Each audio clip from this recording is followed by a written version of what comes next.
Donc l'Amérique en marche, le temps de la campagne présidentielle. Bonjour Thomas. Bonsoir. Bonsoir, on va faire donc un point toutes les semaines, tous les vendredis, avec l'homme du jour, le chiffre du jour et un état des lieux. Ça, c'est pour rappeler à nos téléspectateurs.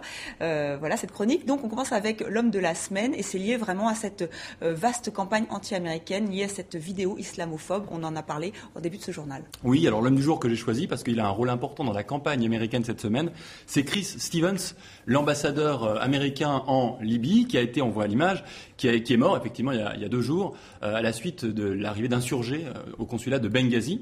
Un événement, vous l'avez rappelé au début du journal, qui se poursuit, qui ne s'achève pas et qui a des conséquences, à mon avis, directes et à long terme sur la campagne américaine, puisqu'en gros, qu'est-ce que nous dit cet événement ? En tout cas, comment les républicains utilisent cet événement ? En disant, finalement, c'est la preuve que la politique menée par Barack Obama dans le monde arabe, une politique plutôt de main tendue, on l'a vu avec notamment le discours du Caire, vous vous souvenez, en juin 2009, n'a pas marché.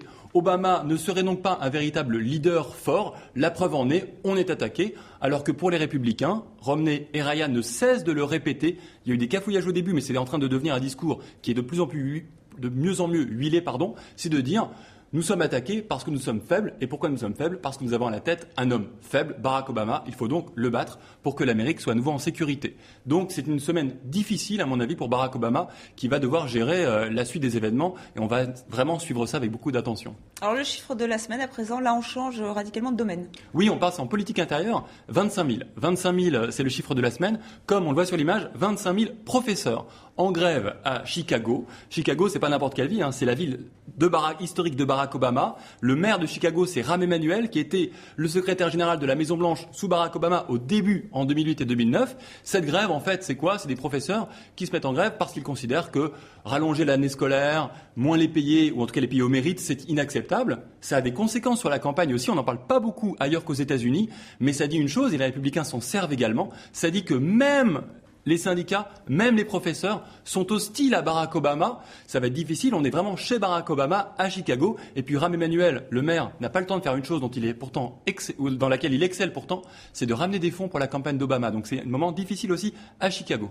Et on termine avec ce sondage. Si le président américain était élu en ce 14 septembre, qui gagnerait ? Alors ça a bougé, les sondages ont eu lieu il y a quelques jours seulement, donc attendons de voir, mais quand on regarde la carte, on voit effectivement qu'Obama, par rapport à la semaine dernière, ça a bougé. Je lui ai accordé l'Ohio, parce qu'il a 3 points d'avance, et il dépasse le seuil fatidique de 270 grands électeurs. Si l'élection avait lieu aujourd'hui, je peux dire qu'il serait élu. Mais compte tenu de ce que j'ai dit avant dans la chronique, l'homme de la semaine, puis les événements de Chicago, il faudra attendre la semaine prochaine et surtout les semaines suivantes pour voir si effectivement cette carte sera la carte définitive. Merci Thomas et on vous retrouve donc la semaine prochaine pour un nouveau point sur cette campagne présidentielle américaine.